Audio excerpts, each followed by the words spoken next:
여러분 안녕하십니까? 제법 좀 오랜만에 인사를 드리겠습니다. 자, 총선 때문에 시끌벅적한 한 주가 됐던 것 같은데 모쪼록 시청자분들이 각자가 바랬던 후보자들이 당선됐기를 바라봅니다. 자, 누가 됐든 간에 나라를 좀 잘 이끌어가 부강병으로 나아가길 기대해 보겠습니다. 오랜만에 강발이 좀 멀리 나와봤습니다. 여기는 전라북도 군산대시올시다.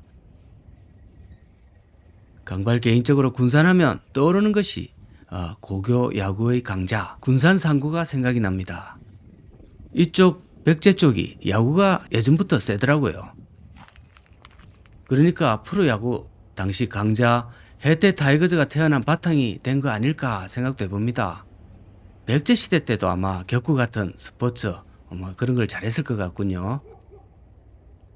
자, 여기는 군산의 끝자락인 비영항인데요. 한때 GM이 잘 돌아갔을 때만 해도 월급날이나 주말이나 이쪽 근로자들이 수도 없이 와서 밤새 해도 사먹고 낚시 관련 산업도 굉장히 잘 돌아가고 하여튼 밤낮으로 불이 꺼지지 않았던 유명한 항구입니다. 새만금 방조제 건설로 인한 어항 문제 시비 그리고 바가지 이런 문제도 원인이 있었다고 하는데 뭐니 해도 결정타는 역시 GM의 철수입니다. 사람이 많이 오면 어느 곳이든 결국은 잘 돌아가게 되어 있거든요.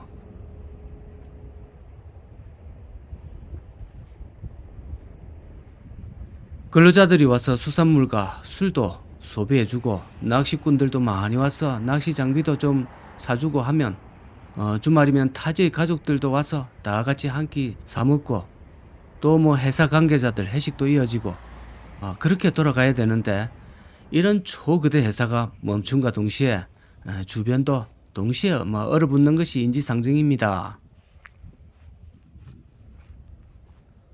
자, 이미 지어 올린 이런 거대 건물들은 회생을 시킨다고 해도 올 사람이 없고 또 가격을 물어보는 사람도 없습니다.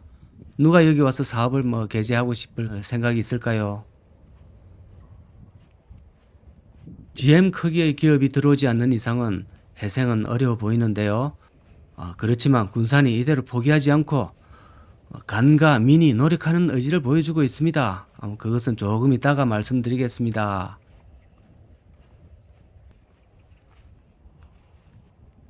GM이 왜 철수하게 됐고 군산이 왜 이토록 침체되었는지 간략하게 말씀드리겠습니다. 군산이 한 6년 전에 굉장히 뜨들썩했는데요. 바로 군산의 지역 경제를 짊어졌던 세계적인 미국의 완성차 메이커 바로 그 유명한 GM이 철수를 하게 된 것입니다. GM, 제너럴 모터스. 자, 그것이 멈출 거라고는 설마 했는데 철수가 사실로 된 것입니다. 그리고 설상가상으로 현대중공업까지 1년 뒤에 공장 가동을 중단함으로써 지역으로서는 최악의 상황을 맞게 되었습니다. 당장 GM 소속 직원 2,000명이 짐을 쌌고요. GM에 납품하던 직간접 협력 업체만 무려 150곳이 넘었습니다. 자, 이걸 다 합치면 거의 1만 명이 넘게 실직하게 되었고 군산 시내 원룸들의 공실률이 70%에 육박하게 되고 식당, 소매업 이런 것들의 폐업률도 50% 넘게 치솟았습니다. 이것은 정부가 조사한 통계치에 불과하고요. 가장 온화한 데이터라 생각이 듭니다. 제가 직접 현장을 돌아다닌 결과 그 여파는 몇 년 전에 전쟁이 났던 것처럼 그런 지역 경제가 완전히 침체되어 있습니다. 군산의 위기를 지원하고자 정부에서 예산을 마련했는데 이런 것들은 어림도 없는 미봉책에 불과했습니다. 지속적으로 일자리가 창출되고 월급을 받고 소비하는 순환 구조가 유지되어야 하는데 당장 지원금 좀 지어준다고 해결되는 것은 아니죠. GM은 아시다시피 미국의 탑3 거대 자동차 메이커인데요. 군산 공장에서 만들었던 차종은 사진을 보시면 전형적인 중저가형 차들입니다. 누비라, 레조, 라세티, 크루저, 올란도 뭐 이런 친구들인데요. 뭐 아시다시피 좀 비주류입니다. 우리 한국인들 감성에는 좀 영 아닙니다. 어쨌든 이런 라인업들이 형성이 되었는데 문제는 결국 미국 GM 본사의 방만한 경영과 미국자 특유의 그 투박한 디자인으로 인해서 일본 차에게 경쟁력에서 완전히 외면을 당했습니다. 그렇게 상황이 악화됨에도 2008년 리먼 브러더스 위기 당시에 대통령이 비상수집을 했는데 크라이슬러, 포드, GM 이 회장들이 호화 제트기를 타고 가는 바람에 대통령과 언론이 질타도 좀 많이 받았던 그 기사가 떠오릅니다. 저가 다 떨어진 차를 겸손하게 직접 몰고 가도 혼나야 될 판에 힘들다 하면서 저거 할 거는 다 하고 하니까 뭐 혼이 나야 되겠지요. 어쨌든 GM이 그 파산 위기를 타개하고자 자기들 입장에서는 돈이 안 되던 한국의 조그마한 생산 기지를 하나라도 폐쇄함으로써 몸집 줄이기에 들어갔습니다. 그 희생양이 바로 우리 군산 GM이었던 것입니다. 자기들 경영 입장에서는 뭐 그것이 올바른 판단이었을지 모르지만 우리 군산 입장에서는 그것만 보고 먹고 살던 수없이 많은 관련 업체들과 자영업자들 전체 지역 경제가 후기 IMF급 후폭풍으로 오게 된 것입니다. 비영항까지 위기가 들이닥친 모습을 보고 계십니다.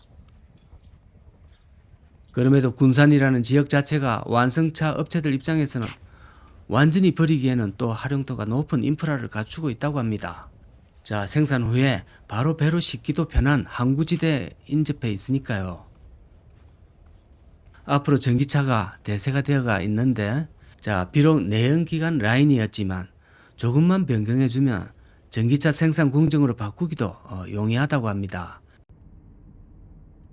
그래서 현대자동차와 명신산업, 에디슨, 대창모터스 이런 기업들이 군산 살리기에 의사를 보였다고 합니다. 현재 명신그룹은 군산 공장을 인수한 상태고요. 다시 일으킬 준비를 하고 있습니다.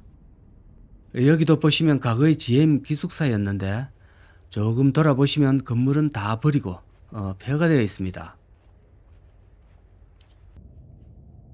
다행히도 현재 명신산업이 인수하여 새 기숙사 건물도 짓고 있는 모습을 보이고 과거의 영광을 되찾기 위해 노력하고 있습니다. 아직까지는 전기차 산업이 완전히 활성화된 게 아니고 그러다 보니 미국의 테슬라도 요즘 좀 힘들어하고 있습니다. 결국에는 전기차로 그래도 전환되지 않나 생각이 되는데요. 그렇게 되면 군산도 같이 우상향하지 않을까 생각을 해봅니다. 다음에 이 군산에 올 때는 저 비영도에서 좀 멋지게 해 한 접시 시켜놓고 한 잔 끄끌 날을 기대하면서 오늘은 여기서 마무리하겠습니다. 오늘도 감사합니다. 군산 화이팅!